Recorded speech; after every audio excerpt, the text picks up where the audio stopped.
Standing in federal court, I watch my son plead guilty to wire fraud as the prosecutor reads aloud his scheme, claiming to support his father with $8,000 monthly while depositing every penny into his wife's secret account.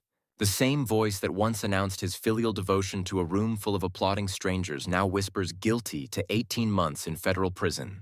The humiliation I felt at his party 6 months ago has become his courtroom reality. And for the first time since this nightmare began, I can finally sleep at night. Standing at the edge of a room full of strangers, I watch my son raise a glass and announce to everyone how generous he is with $8,000 a month to support me. An amount I've never seen, never touched. The silence in me is louder than the applause in the room, and the lie is as cold as the chilled champagne they're toasting. The ballroom glitters with crystal chandeliers and polished marble floors that reflect a world I've never truly belonged to.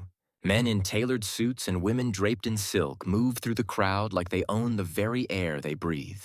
I stand here in my only decent shirt, pressed carefully this morning but still showing threads at the collar, feeling every one of my 57 years weighing on my bent shoulders. My father has sacrificed so much for our family, Michael continues, his voice carrying that practiced confidence I've watched him perfect over the years. He looks every inch the successful businessman tonight, his dark hair perfectly styled, his suit probably worth more than I make in 3 months at the grocery store.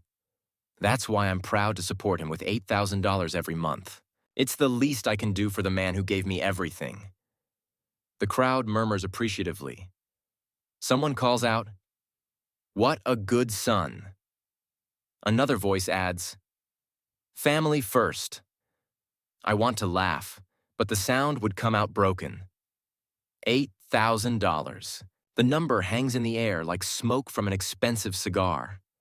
In my checking account right now, there's $347.82. I know because I checked it twice this morning, hoping somehow I'd missed a deposit, a transfer, anything that would make sense of the growing distance between my son's public declarations and my private reality. Sophia stands beside Michael, her arm linked through his, nodding graciously at the compliments flowing their way. She's stunning in that calculated way some women master. Every detail from her honey blonde hair to her emerald dress designed to project success and refinement. When she catches my eye across the room, she offers me a smile that doesn't reach her eyes, the kind of expression you'd give a waiter you're about to undertip. "Dad deserves every penny," Michael adds, finally looking in my direction. He's too proud to ask for help, but I make sure he's taken care of. Too proud. The words sting because they're partially true, twisted into something that serves his narrative. I am proud. Proud of the 60-hour weeks I worked to put him through college. Proud of the overtime shifts that paid for his law school applications. Proud of every sacrifice that carved lines into my face and calluses onto my hands. But this isn't about pride. This is about truth. A woman in pearls approaches me, her face warm with admiration. "You must be so grateful to have such a devoted son," she says, touching my arm gently. $8,000 a month. How wonderful that he takes such good care of you. I force my lips into something resembling a smile. He's always been generous with his words, I manage, the phrase carrying more weight than she could possibly understand. The party swirls around me. Laughter, clinking glasses, conversations about vacation homes and investment portfolios. I watch Michael work the room, accepting congratulations for his filial devotion, while Sophia whispers in his ear and glances my way with that same calculated smile. As the evening winds down and the crowd begins to thin, I realize something has shifted inside me. The humiliation that burned through me during Michael's speech is cooling into something harder, more focused. For too long, I've stayed silent, believing that family loyalty meant swallowing lies along with pride. But standing here, watching my son profit from fiction while I count quarters for bus fare, I understand that some betrayals cut too deep for silence. The time for quiet endurance is over. The bus ride home feels longer than usual, each pothole jarring me back to the reality I'd temporarily escaped at Michael's party. The fluorescent lights flicker overhead, casting sickly shadows across the worn vinyl seats. Through the smudged window, I watch the city transform from gleaming high-rises to struggling storefronts, From Michael's world back to mine. My apartment greets me with the familiar smell of old coffee and the neighbor's cigarette smoke seeping through thin walls. The contrast hits me like a slap. 3 hours ago, I was surrounded by marble and champagne. Now I'm fumbling for the light switch in a hallway that's needed new carpet since the Clinton administration. I drop into my kitchen chair, the same one I've sat in for morning coffee and late-night worries for the past 8 years. The wood creaks under my weight, a sound that's become as familiar as my own breathing. On the small table before me, I spread out my financial records like a man preparing for surgery. Bank statements, social security documents, the few bills I manage to stay ahead of each month. $8,000 a month. The number echoes in my head as I scan the deposits column of my bank statement. There's my grocery store paycheck, $1,247.83 after taxes. The warehouse cleaning job, $892.15. Social Security, $1,156. Not one mysterious deposit, not one unexplained windfall, not even an extra 20 that might suggest my son's generosity extends beyond his public speeches. I pull out a calculator, the same plastic one I've used to balance my checkbook for 15 years, and start adding. Even with my pitiful savings, even if I somehow managed to save every penny for a full year, I wouldn't see $8,000 in one place. Yet Michael announced it like it was his monthly grocery budget. The phone sits on the counter like a witness to my confusion. I could call him right now, ask him to explain the discrepancy between his public claims and my private reality. But something stops me.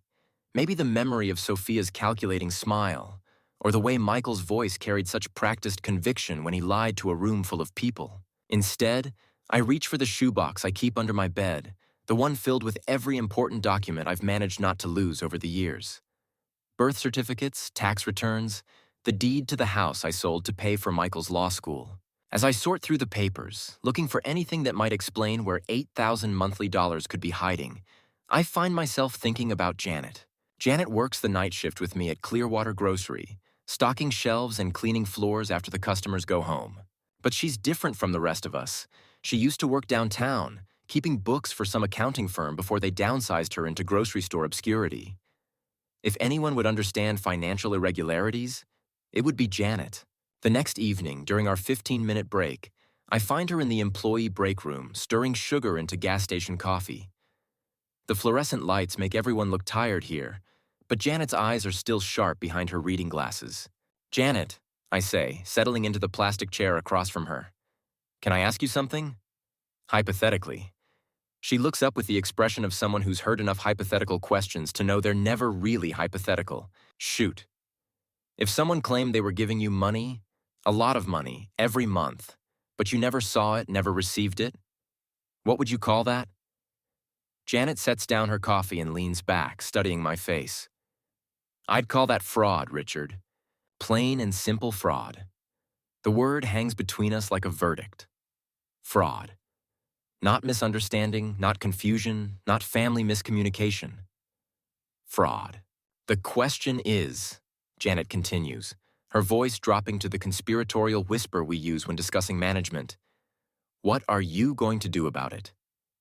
As I walk home that night, Janet's question follows me through empty streets and past Eco, darkened storefronts. What am I going to do about it? For the first time since Michael's toast, I allow myself to consider that maybe, just maybe, I'm going to do something. The public library on 5th Street smells like old books and broken dreams, but it's quiet and the computers are free. I've spent the last 3 mornings here before my grocery store shift, hunched over a terminal in the corner where nobody bothers to look. The search terms feel foreign in my rough fingers. Elder financial abuse, fraudulent claims, family theft. Each article I read makes my chest tighten. Stories of children who drain their parents' accounts, who forge documents, who smile at family gatherings while systematically destroying the people who raised them. The patterns are depressingly familiar. The isolation, the gaslighting, the public displays of false generosity designed to prevent victims from seeking help. I print what I can afford and stuff the papers into a manila envelope that's seen better days. The librarian, a woman with kind eyes and silver hair, doesn't ask questions when I feed quarters into the copy machine, but I catch her watching me with the expression people reserve for lost causes. Patrick Lowe's law office sits above a dry cleaner in a part of town that still remembers better times. We worked together at the rail yard 15 years ago, back when Patrick was saving every penny for night school and I was trying to keep Michael in clean clothes and hot meals. He made it out. I stayed behind. But friendship has a way of surviving geography and circumstance. Richard, Patrick says, rising from behind a desk that's seen more coffee stains than cases. His handshake is firm, but his eyes carry the wariness of a man who's learned that most people only visit lawyers when their world is falling apart. It's been too long. I settle into the client chair, cracked leather that probably looked impressive 20 years ago, and pull out my envelope. I need to know if what I'm thinking is possible, Patrick. Legally possible. He listens without interruption as I lay out Michael's public claims, my bank statements, the months of supposed support that never materialized. Patrick's expression grows more serious with each detail, his pen moving across a yellow legal pad in quick, precise strokes. The documents could be forged, he says finally, tapping his pen against the desk. Bank records, deposit slips, even correspondence claiming the money was sent. If your son is telling people he's supporting you financially but no money is actually changing hands, that's potential wire fraud, mail fraud, possibly identity theft if he's using your name on any documents.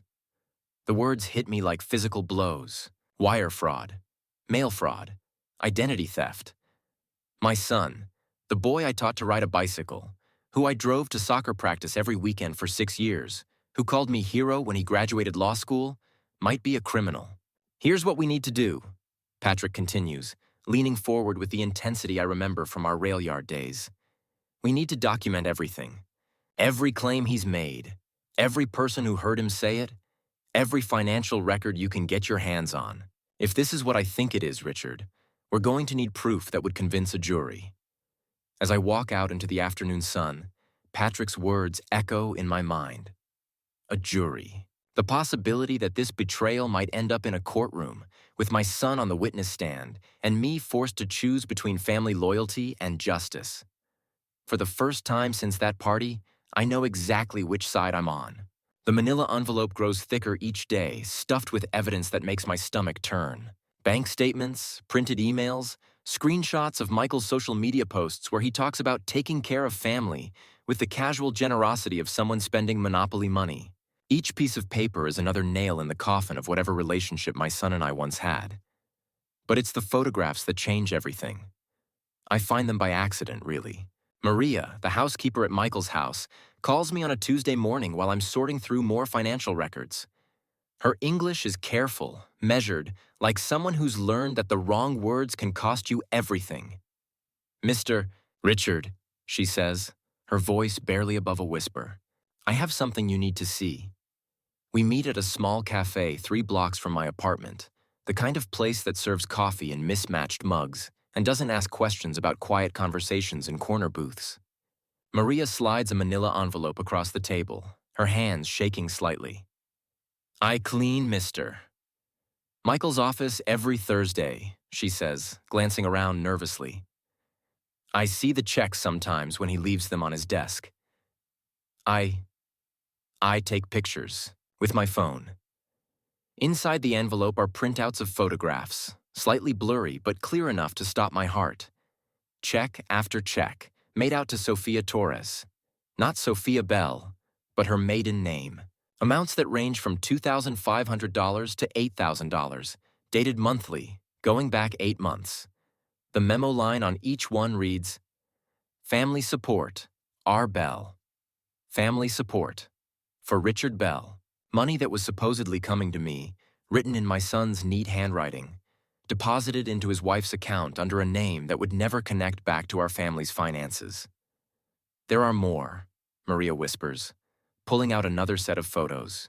Different account? Same amounts. He has her sign them, put them in different banks. I stare at the evidence spread across the cafe table like a medical examiner reviewing autopsy photos. This isn't just fraud. It's systematic, calculated theft using my name and reputation as cover. Michael hasn't just been lying about supporting me. He's been using those lies to justify moving money around in ways that would raise questions if anyone looked too closely. The coffee in my cup grows cold as I study each image.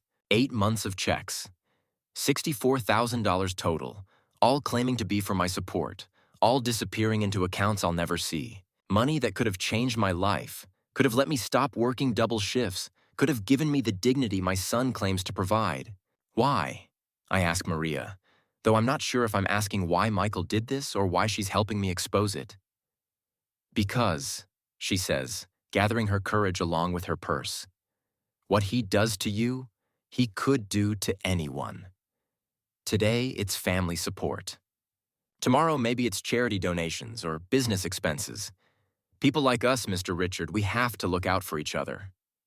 As I walk home with 2 envelopes full of evidence, I realize Maria is right. This isn't just about a father and son anymore. This is about truth, justice, and making sure that the people who trust Michael Bell, his clients, his colleagues, his community, know exactly what kind of man they're dealing with. The quiet anger that started at his party has become something harder, more focused. My son made one crucial mistake. He underestimated his old man's capacity for righteous fury. Michael's office building towers over me like a glass monument to everything I'll never be. The marble lobby echoes with the click of expensive heels and the whispered conversations of people who measure success in stock options and corner offices. I feel every thread on my worn jacket as I ride the elevator to the 14th floor. His secretary, a young woman with perfect teeth and a practiced smile, tries to intercept me, but I walk past her desk like I belong here. The nameplate on his door reads, Michael J. Bell, attorney at law, in gold letters that probably cost more than my monthly rent. He looks up from his computer, surprise flickering across his features before settling into something that might pass for pleasure. Dad. What a surprise. What brings you downtown? I close the door behind me and pull out the manila envelope, now thick with evidence. $8,000 a month, Michael. That's what you told everyone at the party. His smile doesn't waver. Of course. You're worth every penny. Funny thing about that money, I say, spreading Maria's photographs across his mahogany desk. I can't seem to find it in my account. For the first time, Michael's composure cracks. His eyes dart to the photos, his own handwriting staring back at him, checks made out to his wife, my name in the memo line. He recovers quickly, leaning back in his leather chair with the practiced ease of someone accustomed to talking his way out of difficult situations. Dad, you wouldn't understand the complexities of financial management. The money goes through various accounts for tax purposes. It's all perfectly legal, perfectly above board. Tax purposes, I repeat, letting the words hang in the air like smoke from a house fire. Trust me, he says, his voice taking on that patronizing tone I've heard him use with waiters and parking attendants. You don't need to worry about the details. The important thing is that you're taken care of. Taken care of. Like I'm some doddering old fool who can't balance a checkbook or read a bank statement. Like the man who worked 2 jobs to put him through law school is too simple to understand basic arithmetic. I'm 67 years old, Michael, I say, gathering up the photographs. I've been taking care of myself since before you were born. And I'm smart enough to know the difference between being supported and being used. I head for the door, but his voice stops me. Dad, wait. Let's talk about this rationally. I turn back to look at my son, this stranger in an expensive suit who speaks with my voice and carries my name, but has forgotten everything I tried to teach him about honor and truth. I think we're past rational, don't you? Janet's kitchen table becomes our war room. Under the harsh fluorescent light that makes everything look like a crime scene, we spread out bank statements, photographs, and printed emails like generals planning an invasion. The coffee grows cold in mismatched mugs as we work, but neither of us notices. Her small apartment fills with the rustle of papers and the scratch of highlighters across damning evidence. Look at this pattern, Janet says, her bookkeeper's eye catching details I'd missed completely. She traces a finger across the dates on Michael's checks, her reading glasses reflecting the overhead light. Every month, same time. Always within 48 hours after the first of the month when your Social Security hits your account. He's timing these deposits to match your benefit schedule exactly. The realization hits like a physical blow to my chest. Michael isn't just stealing money and claiming it's for me. He's calculating the amounts based on what I actually receive, making his lies mathematically plausible to anyone who might ask questions.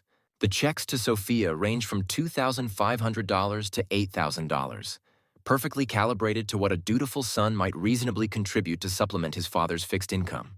And here, Janet continues, pulling out a yellow highlighter with the precision of a surgeon. These memo lines aren't random scribblings. Family support, R.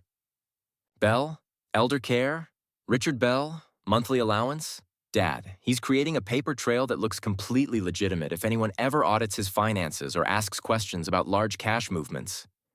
We work until 3 in the morning, surrounded by empty pizza boxes and the detritus of methodical investigation. Janet categorizes evidence with colored folders. Red for bank records, blue for photographs, green for correspondence. We cross-reference dates, build timelines, create a mathematical proof of 8 months of systematic fraud. By dawn, her kitchen table looks like the FBI's evidence room, organized stacks replacing chaotic piles. This is enough, Janet says finally, rubbing her tired eyes with ink-stained fingers. Dark circles shadow her face, but her voice carries the satisfaction of a job completed. This is enough to bury him 6 feet under in federal court. I stare at the organized stacks of evidence. My son's betrayal reduced to manila folders and colored tabs, indexed and cross-referenced like a doctoral thesis on family destruction. The quiet anger that started at his party has crystallized into something cold and unforgiving, harder than the steel I used to work with at the rail yard. Michael wanted to play games with numbers and bank accounts, thinking his old man was too stupid and too trusting to understand the complexity of his scheme. Now he's about to learn that his father knows how to count better than he ever imagined, and some mathematics can't be manipulated. Sophia arrives at my apartment like a storm in designer heels. I'm barely awake when she knocks. 3 sharp raps that sound more like demands than requests. Through the peephole, I see her perfect composure. But there's something predatory in the way she stands, weight shifted forward like she's ready to pounce. "Richard," she says when I open the door, not waiting for an invitation before stepping inside. "We need to talk." She surveys my modest living room with the clinical assessment of someone appraising damaged goods. Her emerald dress from the party has been replaced by a sleek black suit that probably costs more than my monthly income. But the calculation in her eyes remains unchanged. "Michael tells me you've been asking questions," she continues, settling into my worn armchair like she owns it. "Unnecessary questions about family finances that frankly aren't your concern." Aren't my concern? The words come out harder than I intended. When my name is on checks I never see, when people think I'm receiving money that goes into your account under a fake name, that seems pretty much my concern. Her smile is sharp enough to cut glass. "You're living on a fixed income, Richard. Social Security? What? $1,200 a month? That little grocery store job of yours? It would be a shame if something disrupted that stability." The threat hangs in the air between us, unsubtle but effective. She knows exactly how precarious my financial situation is, how easily a determined person could make my life unmanageable. "Drop this investigation," she says, standing and smoothing her skirt. "Focus on your own life and let Michael handle family business. Trust me, you don't want to make an enemy of someone who understands how these systems work." As she clicks toward the door, I realize the power dynamics between me and my son have been orchestrated by this woman all along. Every manipulation, every calculated lie. Sophia's fingerprints are all over Michael's betrayal. But she's made one crucial mistake. She's shown me exactly how much they have to lose. Maria calls me at 6 in the morning, her voice tight with fear that transcends language barriers. "Mr. Richard, they know I talked to you. Mrs. Sophia, she asked me yesterday about missing papers from Mr. Michael's office. She knows." The terror in her voice makes my chest tight. Maria has been cleaning houses since she arrived from Guatemala 15 years ago, building a life one paycheck at a time. She has 2 daughters in high school, dreams of seeing them graduate college. Now she's risking everything to help me. We meet at the same cafe where this all began, but the atmosphere has changed. Maria keeps glancing over her shoulder, her usual composure replaced by nervous energy. She orders coffee but doesn't touch it, her hands trembling slightly as she slides a small recording device across the scarred wooden table.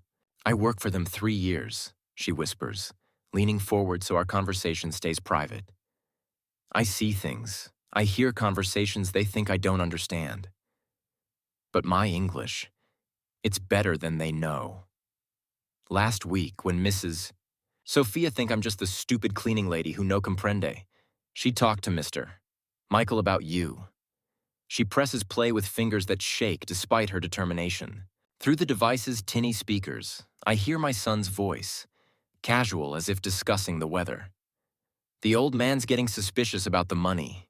We need to be more careful with the paper trail. Then Sophia, her voice carrying that familiar calculated coldness. He's harmless, Michael. What's he going to do?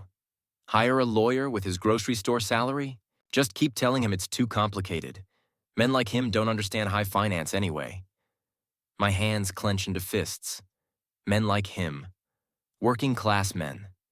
Men who get their hands dirty so their sons can keep theirs clean. But what if he actually finds the checks? Michael's voice carries genuine worry now. Then we blame it on bookkeeping errors. Say there was a mix-up with account numbers. Richard's too loyal to family to make this public anyway.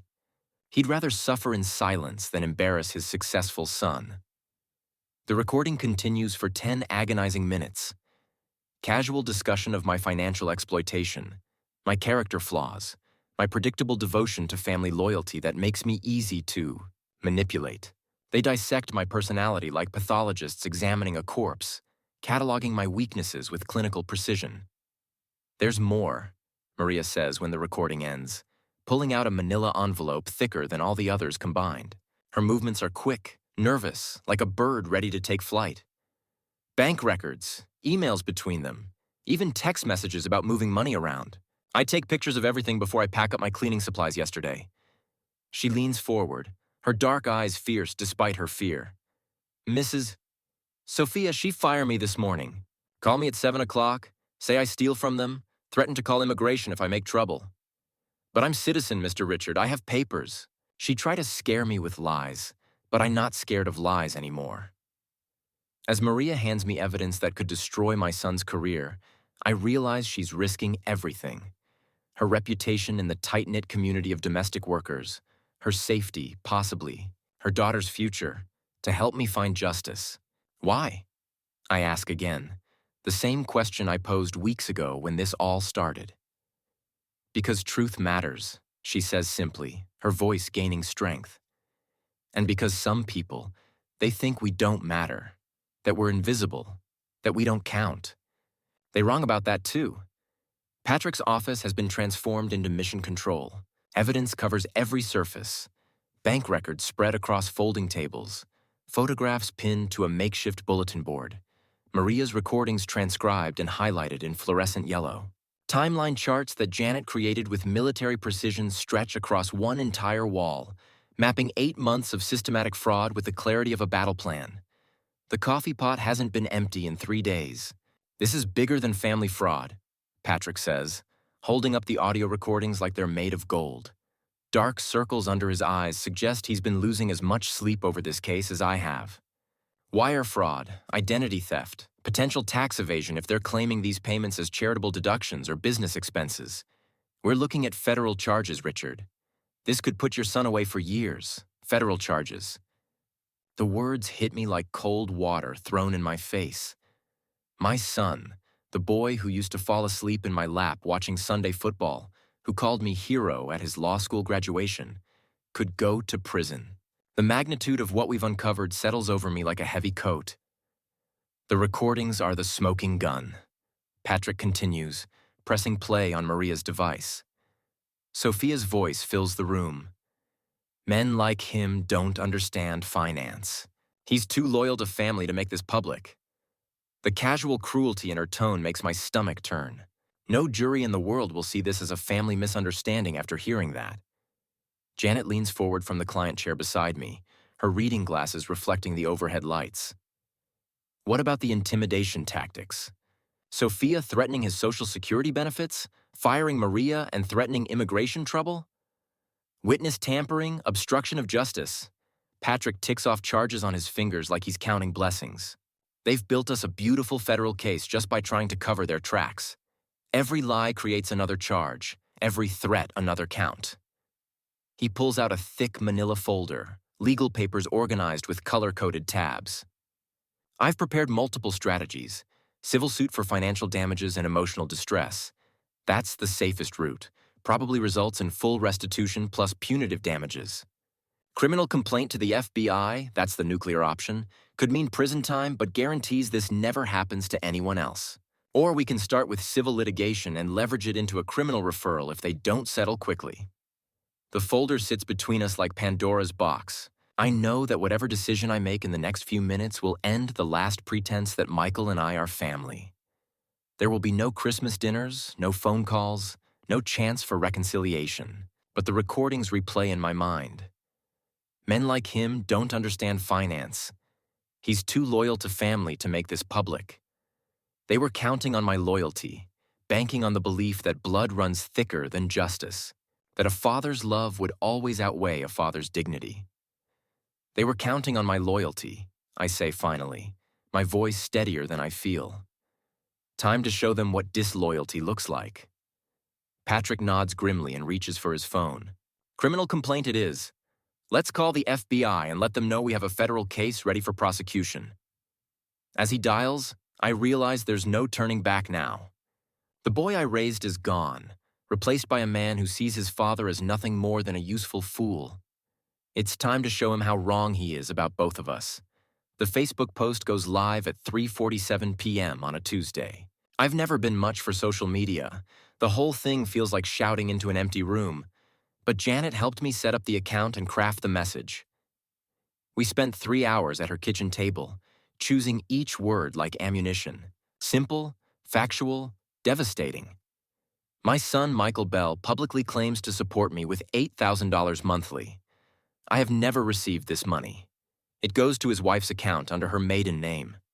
I have recordings and bank records proving this fraud. Thought his clients and colleagues should know who they're dealing with. I attach Maria's photographs, the checks with my name in the memo line, the bank deposits to Sofia Torres, the dates that span 8 months of systematic theft. My hand shakes slightly as I hover over the share button. Once I press this, there's no going back. Then I think about Michael's smug face at that party, the applause for his fictional generosity, and I click. The response is immediate and overwhelming. Within 2 hours, the post has been shared 247 times. Comments flood in faster than I can read them. People sharing their own stories of financial abuse, lawyers offering pro bono advice, friends from my old rail yard job expressing outrage I didn't know they still felt. Mrs. Henderson from down the hall comments, I always wondered how you afforded so little on so much support. Now I know. By evening, the post has reached nearly 10,000 people. Michael's law firm's Facebook page is flooded with angry comments demanding answers. How can we trust a lawyer who steals from his own father? One reads. Disgusting behavior from someone who claims to represent families, says another. Elder abuse appears in capital letters dozens of times. My phone rings constantly. Reporters from 3 local news stations, former neighbors I haven't spoken to in years, even a producer from a national morning show. But the call I'm waiting for never comes. Michael stays silent while his reputation burns around him like a house fire. Janet finds me sitting in my kitchen at midnight, scrolling through hundreds of supportive messages from strangers who've never met me but understand betrayal. The comments have turned into a support group. Adult children sharing stories of parents who sacrificed everything, elderly people describing financial abuse by family members, social workers offering resources. How does it feel? She asks, settling into the chair across from me with 2 cups of coffee. Having the whole world on your side for once? I think about Michael's party, standing alone in that ballroom while he lied to thunderous applause. Now thousands of people know the truth, and he's the one standing alone in the dark. Like justice, I say, closing my laptop. It feels exactly like justice. The Riverside Country Club's mahogany-paneled bar reeks of old money and older lies. Crystal decanters line shelves that probably cost more than my annual salary, while oil paintings of long-dead industrialists stare down from gilded frames. Michael chose this meeting place, neutral ground where his kind feel comfortable discussing uncomfortable truths over 18-year-old scotch. He sits in a leather wingback chair like a king holding court, but the shadows under his eyes betray sleepless nights since my Facebook post went viral. Sophia perches beside him in a cream-colored suit that screams expensive lawyer, immaculate as always, but her smile has developed hairline cracks. The viral Facebook post has cost them more than money. It's cost them the respect of people whose opinions matter in their carefully constructed world. 3 major clients have already left Michael's firm, and the whispers at charity galas have grown loud enough to hear. "Dad," Michael begins, his voice carrying the forced warmth of a funeral director. "I think there's been a terrible misunderstanding about the financial arrangements." "No misunderstanding." I place Maria's recording device on the polished mahogany table between us, next to his untouched scotch. "Just lies. Your lies, recorded in your own voice." Sophia's mask slips slightly, revealing something predatory underneath. "Richard, surely we can work this out like civilized people. The FBI involvement is unnecessarily dramatic." "Civilized people don't steal from family," I reply, meeting her gaze without flinching. "They don't threaten housekeepers with deportation. They don't build legal careers on systematic fraud." Michael leans forward, his practiced confidence cracking like ice in spring. Sweat beads on his forehead despite the club's perfect climate control. "Look, maybe some mistakes were made with the accounting procedures, but we can fix this. Transfer the money immediately. Make full restitution. You don't need to destroy my entire career over what amounts to paperwork errors." Paperwork errors.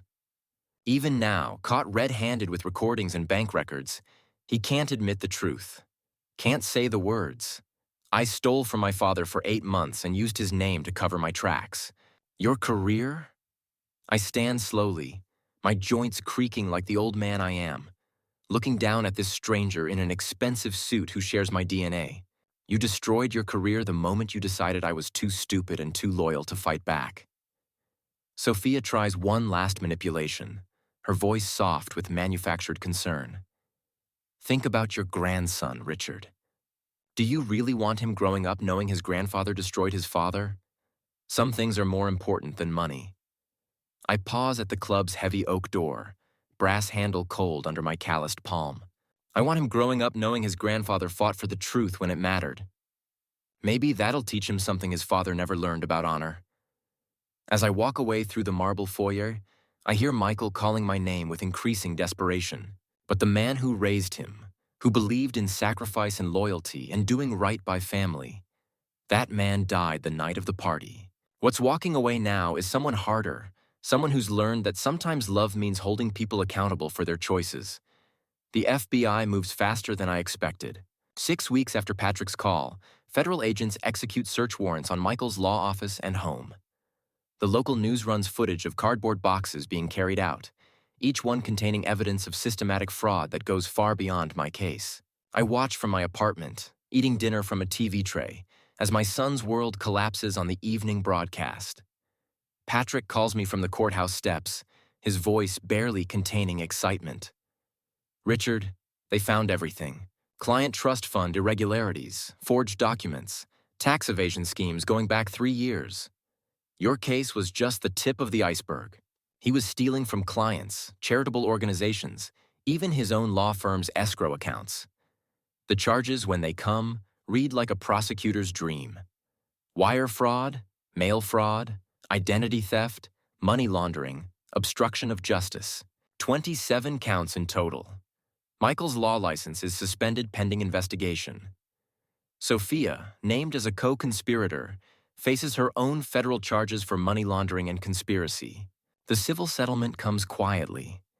Full restitution of the stolen $64,000, plus damages for emotional distress and legal fees. But the money feels less important than the letter I received from the State Bar Association, thanking me for bringing Michael's misconduct to their attention. My testimony helped protect other potential victims, including elderly clients he'd been systematically overcharging for years. I'm stocking shelves at Clearwater Grocery when Janet finds me with the final news. "Michael pled guilty," she says, her voice soft with satisfaction. 18 months federal prison, 3 years probation, full restitution to all victims. Sophia got 12 months and permanent disbarment from financial services.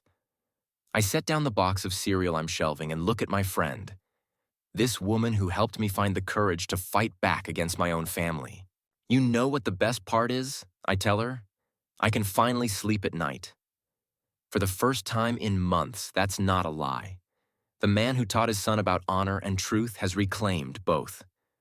The rest, the prison sentences, the ruined careers, the shattered family, that's just the price of justice. Some lessons come expensive. Some are worth every penny.